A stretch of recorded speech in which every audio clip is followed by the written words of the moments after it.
Shift happens, sometimes by choice, sometimes by circumstance. And when it does, you have two options. You can either cling to the life you've outgrown or step into the version of you that knows she's meant for more. I'm Johanna, trauma-informed empowerment coach and founder of Radical Prioritization. Welcome to What the Shift, the podcast for women who've outgrown the life they've built and are ready to create one that finally fits. Here we get real about the shifts that change everything: identity shifts, career pivots, relationship resets, mindset breakthroughs, and learning how to finally release what's holding you back. You don't have to have it all figured out. Just be ready for what's next. It's time to shift. If you feel like life is shifting, you're in the right place. Welcome back to What the Shift. I'm your host, Johanna. Today, I am thrilled to introduce you to Johanna Danaher. Johanna is the founder of Anchor to Aspire Coaching, where she helps leaders and professionals navigate life and career transitions with clarity, energy, and purpose. After a 25-year career at Pfizer, leading global talent, culture, and leadership initiatives, she experienced her own reinvention and now guides others through theirs, whether stepping into bigger leadership roles, moving toward retirement, or navigating the physical and emotional realities of midlife, including menopause. Her coaching blends lived experience, science, and energy-based practices, shaped by lessons from her corporate journey, her celiac diagnosis, and her belief that happiness and resilience can be created even in uncertain times. Johanna, so happy to have you on the show. Welcome. Wonderful, and so grateful to be here. It's a great conversation to be having. Absolutely. I don't want to waste too much time. I want to jump into the good stuff. So just so our listeners can get to know you a little bit more, Johanna, tell us about, kind of who you are underneath the roles and the titles. I know you recently transitioned out of corporate and started your own business. So I guess another way to think about that is when you stripped away the old credentials and your corporate badge and your title, who did you find underneath? And I love this question, right? Because I think I'm actually still exploring that, right? Trying to figure out who I am at the core. And actually, it really was something that was so helpful for me in defining how I wanted to bring my business forward. So when I started out studying marine biology. I wanted to be a scientist. I wanted to be, in the ocean. I wanted to really be focusing in on understanding the impact that we have on the ocean population.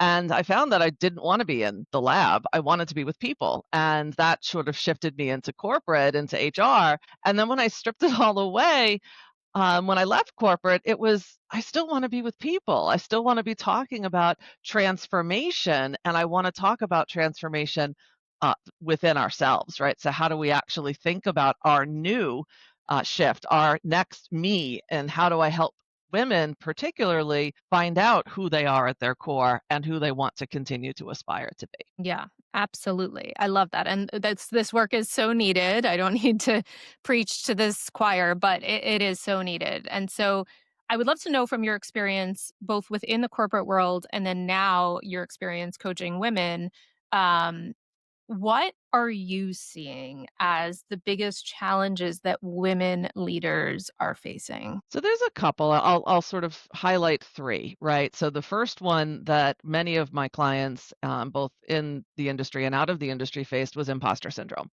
right? So as we continued to grow our careers, we might have been in roles that we didn't necessarily have, the skills as defined, but we had transferable skills, or what I call transferable brilliance, right? That we would bring to those new roles. So imposter syndrome. How do I make sure that I'm not letting that inner critic take over the conversation in my brain, right? And really pivot that to the inner coach, right? So we can leverage that voice in our mind in a way that's actually serving us versus a way that's holding ourselves back. So that's one area of focus. The other area that I'm seeing is this sort of myth of needing to do it all, right? So feeling that we have to do it all in order to be successful. And how do we actually say the yes that matters versus the yes we really don't mean, right? Because the yes we really don't mean drives us to burnout. So that's the second area. And then the third area is sort of just this identity crisis, right? Especially for some of the women I've worked with who are becoming empty nesters, right? Their children are going off to college. Who the heck are you in that moment? And how do you start to rethink about the things that are important to you and what you want to achieve in your life at this moment? So much there to unpack. I love that. So relatable. I feel like we could do an episode on each one of those topics. Let's start with the do it all mentality. A lot of high achieving women do burn out, and potentially even worse, mostly driven by this do it all mentality. So, in your experience, what would you say drives that do it all mentality, or a lot of us were told you can have it all. And I think somewhere along the lines, we sort of interpreted that to mean we have to do it all. But would love to know your perspective on where that do it all mentality comes from and how it drives ambitious women. Yeah, so I think for me in particular and for some of the folks I've been coaching, it comes from two areas, right? One being perfectionism, right? So having to do it right and, feeling that we have to be perfect. And this was something that sort of was ingrained in me early on too, was that, in order to do something right, to do something well, you have to do it right, right? I think that's a message many of us had heard. So it becomes ingrained in you, this idea of perfectionism, and it holds us back, right? Because we think we have to do it all. And in order to be, to be successful, we have to be perfect in everything we do. So that's one area. And then for me, the other area is was control, right? If I want it done right, do it yourself. So control is another area. So it's connected to perfectionism, but it's also about the fact that if I don't do it, it's not going to be done correctly. It's not going to be done right. It's going to actually be harder to do it if I don't do it myself. So if I delegate it's great, but I'm going to have to redo it or I'm going to have to do it myself. So we have that mentality inside of ourselves, and it's hard to break that. Yeah, those are really important factors that I think many women relate to. And the perfectionism is really interesting because for many of us, well, two things. One is for many of us, that perfectionism has gotten us to where we are, which is the gold stars and the accolades. And my gosh, look at the quality of your work. And this is impeccable. And yes, we want you doing all these things. The other side of it is internally, we do feel like it's a positive trait, a positive quality, and it can be. I think, the problem is we neglect to see the other side of it, which is when it brings us to that dangerous place and we realize, wow, this is actually harming me or holding me back instead of actually helping me at this point. So it's like when we cross that line, most of us don't even recognize it. So I think that's a really important one. The control one is also really interesting because we do have that sense of, well, if I don't do it, it's not going to get done. It won't get done right. And you share a story about a time when you were on vacation, and a lot of this had the awareness around some of these behaviors had come up for you. Tell us a little bit about that. Yeah, so this one was actually where my need for control and my need for perfectionism didn't just hold me back, it held back, a direct report. And what had happened in this particular situation is I was going out away on a long vacation and I was going to be overseas. And we had a huge project to define the employer brand for the company. And I had a direct report who was, a very inspiring team member. I knew that they had everything that they needed to drive this project and be, hugely successful. It was going to also set them up for exposure to senior leadership, and I was all in on supporting them. What I was doing when I was going out on vacation was making sure that they had all of the resources that they needed, making sure that they knew where to go if they had some sort of an issue. And I was checking in when I was on vacation just to make sure that I was there as a resource if they needed me. I came back from vacation. Project was highly successful. They were really able to shine. But I felt that there was something that shifted in our relationship when I got back, and they weren't as open. I didn't feel that they were fully empowered to own the project and the implementation of the project. I just didn't see ownership. So I asked the question, what was going on? And what they told me, and they gave me this very direct feedback, which was a moment of profound growth for me, was that by checking in on them I wasn't signaling that I was there to support. I was signaling that I didn't trust them. And I was also signaling that it was okay to not take a break. That I, as a leader of the project, was actually telling them, I'm Mhm. not taking a vacation. I'm not giving myself a pause. And that unconsciously indicates that the culture that I would expect on the team would be that they can't either. Right. So that was one of the things that I was like, wow, I didn't realize that my sort of need to do it all was actually holding them back and creating a culture I didn't want on my team. Mhm. Yeah, thank you for sharing that. It's first of all good for them for speaking up and saying something, being able to deliver that feedback, because it sounds like it was really an eye opener for you with all good intent, right? Your intent was to help and support and all the good things, but sometimes that can get go sideways. Hmm. And the other behaviors come out, and then of course the way it's interpreted on the other side. So how would you say you started to undo or unwind the perfectionism and the need for control after that? So I think it's a daily practice, right? It's not something that is going to change overnight. And for me, I actually have a journal. It's called Progress Over Perfection. I walked into a Staples not too long ago, and I saw that right there on the first cart. That was like, oh my gosh, I need this. It was And a so sign. it was an amazing sign, and it's really about that. It's embracing the progress that I have. It's sort of thinking about truly that growth mindset, but even the mastery mindset, right? It's how I can learn from every single moment. I'm not going to be perfect, but I'm going to have a learning. Right. And if I can take that approach and bring that into my everyday, then that allows me to say, I'm making progress. What's good enough is good enough for right now. And I'll continue to build on that. I'll continue to learn on it. Right. And I'll continue to iterate. But it's how do I actually start to make meaningful progress versus focusing in on having everything to be perfect, right? Because it doesn't have to be perfect right away.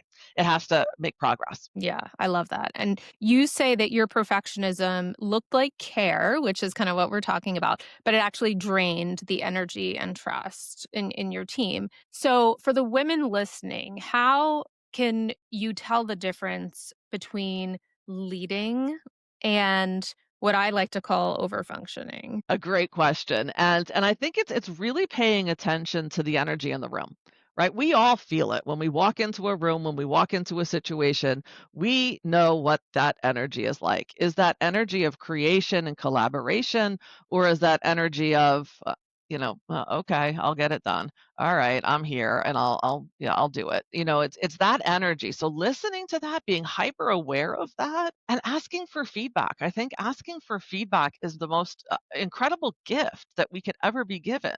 But we have to ask for feedback in a way that demonstrates that we actually care about the feedback, right? We can't just ask for feedback for the sake of asking for feedback. We have to ask for feedback, and we have to internalize that feedback, and then we have to act on it, right? We have to actually demonstrate that we've learned something about ourselves, about the situation, or about what's going on with another person, and we have to really make sure that we're then sort of demonstrating action moving forward. Mhm. Yeah, it's a great point. And, you also talk about happiness, which I think is really important. And happiness is something that you can create now. I think for many high achieving women, in the work that I do, and from my own personal experience, one of two things is what happens. One is we either postpone and delay gratification, joy, and happiness because we say we don't have time for that now, right? Like we have to be serious, we have to make money, we have to whatever, raise the kids, and that'll come later. Or we tell ourselves, yeah, I'm happy. Look at all the things I have. Look at all the things I'm doing. Look at how successful I am. Right. And therefore, we think that that should equate to happiness. But when we really tune in, we realize, not really fulfilled. Am I really happy? And then you start questioning. So I would love when you say that happiness is something you can create now. What do you see as the internal resistance that keeps women from postponing joy? And how do we start to create it? Yeah, yeah. Again, I think we're so conditioned to think that when I get the promotion, I'll be happy. When I, purchase the big house, I'll be happy. When my kid gets whatever on the SAT, I'll be happy or they'll be happy. And that just delays happiness. I mean, happiness is not a destination, it is the journey that we're on. But I also think there's a bit here. I've been doing a lot of thinking about this. It's the idea of grounded hope, right? So happiness and optimism are very much a link and aligned, right? But optimism is oftentimes thought about as being sort of you're sugarcoating the bad, and I don't look at that way at all. I look at it as optimism and happiness are choices that we can make every day and in any situation, whether it's a great looking situation or a really sucky situation, right? Depends upon your perspective and the choices that you're making, right? We can respond to a situation with anger, with fear, with victimhood, with tolerance, or we can choose to respond to that situation with, openness, with curiosity, with the idea that any situation's an opportunity. Now, it doesn't erase the hard, it doesn't erase the bad. It doesn't mean that in grief you have to say, I'm happy all the time. No, but it does mean that we can choose how we cultivate our happy, right? So Mhm. for me,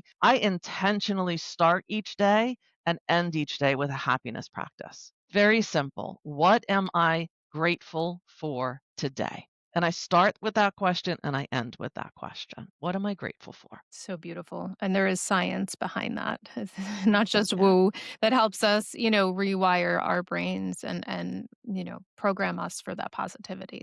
That's beautiful. When we talk about, I'm going to go back because you mentioned imposter syndrome. And unfortunately, it's something that I still see and hear about a lot. I see it on LinkedIn. It's still being talked about. My clients still use the term. And, on one hand, there's a very real feeling that women experience and a dissonance. On the other hand, I'm like, Are we still talking about this?" Yeah. Yeah.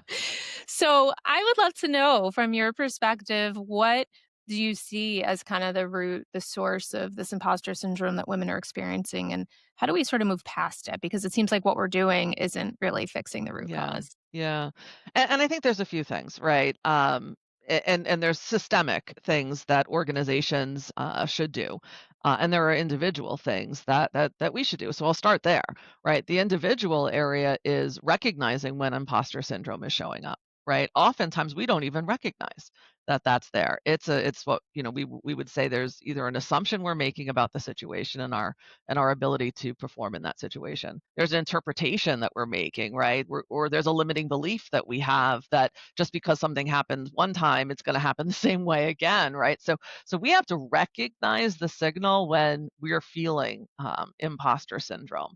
And I don't think that many of us have or at least I certainly didn't. I didn't have the awareness that it was imposter syndrome that was showing up. It was, I can't do this. I am not going to be successful. I was already second guessing myself, and I was being the person who was holding me back versus anybody else, right? So that's the first thing is really get clued in to your own feelings when there's that niggle of doubt that shows up. Ask yourself why. What is triggering that? Is it an assumption we're making? Is it a limiting belief that we're holding in our head? Is it, true? What facts do we have to prove it? Right? That's the first thing.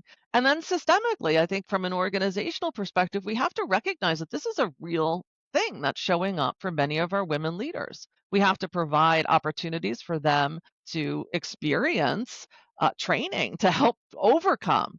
And we also, when we're in the room, when we're seeing someone who's maybe holding themselves back because of that, we have to question what's the truth. We have to create an environment where they feel safe, that they can come forward and have an idea. I've been in rooms, right, where I've said something and nobody responded to it. And then somebody else in the room said the exact same thing or something, very closely aligned.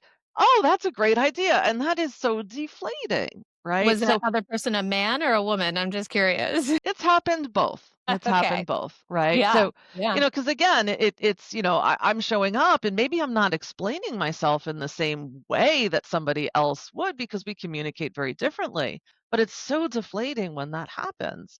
And so making sure that we have those environments that every voice has an opportunity to be heard. So being intentional about that as a leader to ensure that all of your team members, someone who's more introverted, somebody who's more extroverted, somebody who might not bring forward the ideas because imposter syndrome sitting with them, make sure that they have the time, the space, and that their ideas can be shared.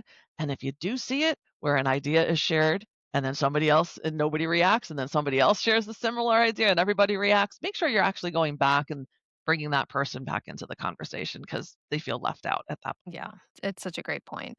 And so you and I think we both, I guess the best way to describe it is there's external systemic factors that are challenging for women in leadership, and then there's the internal factors. And I think we're sort of talking about both because both are very important. One thing I just saw actually in the news this morning that I just thought of because we both have a pharma background is the CEO of GSK, Emma Walmsley, just stepped down as CEO. I think she was in that position for 8 years, and she was one of the only female CEOs in pharma. I think now that she left and the FTSE it's 100 now. There's only 7% of CEOs that are female. And I'm not asking to speculate or get into the specifics of her situation, but obviously it does raise an interesting question. I guess my question for you, Johanna, is from a corporate perspective, not looking at any individual company or organization, but just overall, what are companies and organizations still getting wrong about supporting women in leadership? Because we hear that we're all, they're committed to their female leaders and they're investing and they have yoga. Some companies have childcare. Where are we falling short? Hmm. And this is again, I think just you could talk about this in any organization, whether it's large multinational corporations or smaller regional or even local businesses. It's listening. I think listening is key and critical. We say we do listening. We say we talk about the employee experience, and many organizations do that very, very well.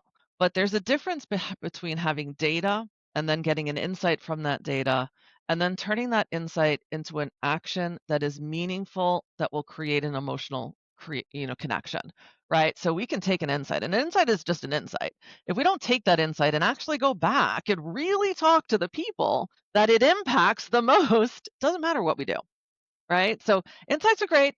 Data is critically important. It's what we do with the insight that matters most. And oftentimes, I don't see us circling back to say, here's the insight, here's what we learned from it, here's what we're going to do about it. Is that going to matter?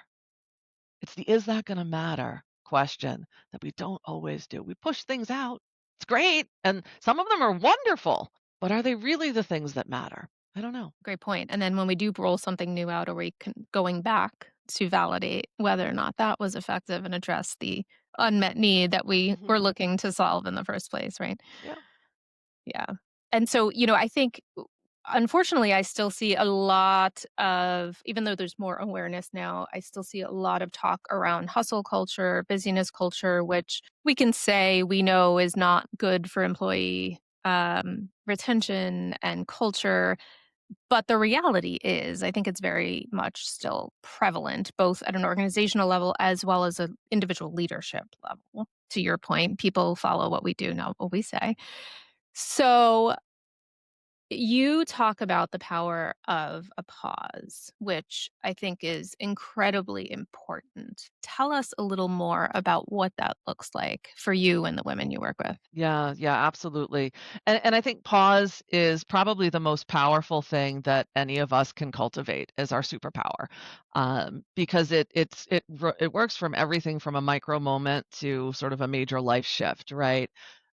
Taking a moment to pause, to really deeply reflect, and then respond is how we're going to be successful, right? I talk about three types of pausing. The micro daily pauses. Right? Make sure that you're not running from meeting to meeting to meeting to meeting. Just don't do it. The most powerful message I ever got from someone, from a leader, was, you know, you own your calendar. I was like, "Oh, I can't. I have too many things. There's 1,000 meetings on my calendar." And they're like, "You can say no." I was like, "Yeah, yeah, but I can't decline that meeting." They're like, "Yes, you can." And I'm like, "Oh, okay." So You needed someone else to give you that permission. yeah, like, really? I know I could hit decline, but I never did, right? So, it's also strategically placing breaks. I actually color code my calendar, right? I put 2 breaks on my calendar in the morning and the afternoon. I've done this for years, and they're both red. Just 15 minutes, color coded red. Red means stop. So, stop and pause. So, I make sure I do that for myself daily. It just gives my brain time to reset. I do some breathing exercises, and then I can come back really, refreshed and really re-engaged. The second is really make sure you're taking your seasonal pause. Take your vacation, right? A lot of us push our vacations off. There's something big that's happening and we're like, "Oh, well, we'll just wait. We'll wait. We'll wait." Or we work when we're on vacation and we're not really on vacation. We're not actually giving ourselves that time. And we have to give ourselves more than just a 4-day weekend. We actually have to give ourselves a very longer, week long, 2 weeks long reset because that's when we start to quiet down. That's when we start to really unpack and refuel. And then the seasonal reset, that's the longer one. That's the one where you're stepping out of a career, you're pivoting, you're maybe retiring, you're caregiving, you're starting a family, whatever it may be. That may be a bigger, like, life pause. And take that time to really go deep and do that self reflection. Who are you in this moment? And who do you want to become in the next moment? So, those are all different ways to structure a pause. But giving ourselves that space is the most important thing we can do. Love that. So impactful. And I have a feeling this is going to tie into your answer on the next question. But for our listeners, what is the one shift that you want every woman listening to make right now before she, if she's not already there, burns out? So I'll start with one that's just coming to mind right now. The first is trust yourself. Trust yourself. Oftentimes we don't. We know what we need, but we don't trust ourselves. So we don't trust that inner voice. And second, take a pause, take a breath, take a pause, reflect, and try to do that every single day. Beautifully stated. And the trust yourself is, so important because to your point, we become very disconnected from ourselves, emotionally, mentally, psychologically, physiologically. We ignore the single signals and we push through and we power through and we take medicine. It was Hmm. wonderful and Yeah. great technology out there. But, sometimes we have to pause and ask ourselves what's really going on. So I think that's such great advice. And just before we wrap up, Johanna, I would love to know what would you say was the one shift that changed everything for you? The biggest shift for me was knowing that I don't have to do it all, and knowing that I have people in my corner, and knowing that I can say no. So that for me was the biggest one. It was saying the yes that matters, which enabled me to then create more time and space for pause. And it enabled me to also recognize that I don't have to do it all and I don't have to be perfect. I just have to be me. Love that. And it's, so many of us have those very deeply ingrained beliefs that they're so subconscious we don't even recognize them on a conscious level because to your point, we don't stop to ask the question about a calendar. It's an automatic yes. It's our default wiring, it's our default behavior. And so I love how you talk about the reframing of, for me, I know for many years saying no to somebody, setting a boundary felt cruel. It felt mean. It felt I was going to hurt the other person. I felt like, what would it say about who I am? I'm a giver. I'm a caretaker. I'm a nurturer. I'm a helper.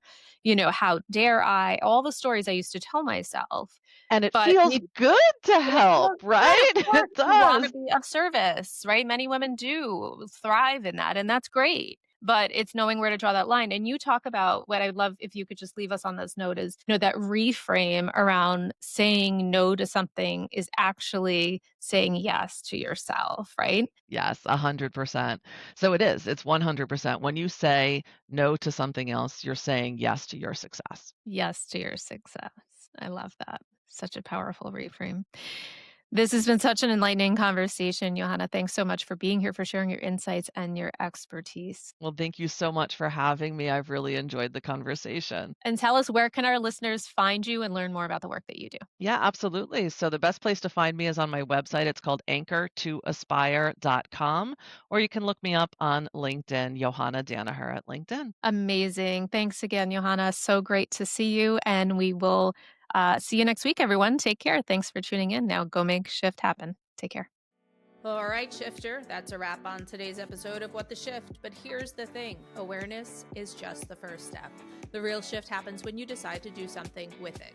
So before you go back to business as usual, ask yourself, what is one thing you are done carrying? What's one shift you're ready to make? And if this episode hit home, don't keep it to yourself.